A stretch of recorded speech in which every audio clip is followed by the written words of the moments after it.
Corn down, folks. We had 1.3 inches of rain come through in 15 minutes with a 40-mile-an-hour wind yesterday, and she took out the sweet corn plot.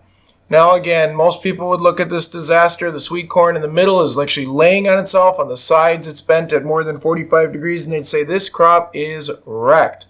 I got to tell you, this crop is not wrecked. I purposely have T-posts banged into the bottom down here already. I have T-posts banged into the top of these rows, and I might have to bang a few in the middle. We're going to work into the night. The storm just hit.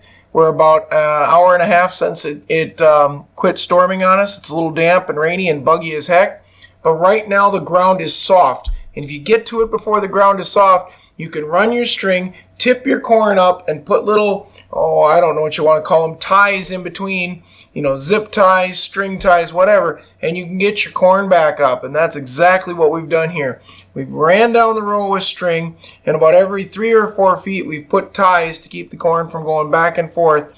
This corn in this heavy clay soil will reattach itself back into the ground. It'll continue growing out, and the next 3 weeks we will still probably have a beautiful sweet corn crop. I've seen this time and time again. Sweet corn doesn't have the root structure of field corn, doesn't have the volume and base to take the storms, and it gets knocked over in people's gardens. And again, it's starting to rain here as we get into day 2 after this deluge of rain, because we're well over 2 inches now.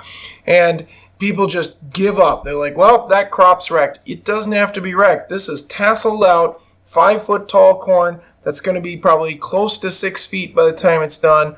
It's still got growing. The ears are just starting to form. You don't have to give up on it, folks.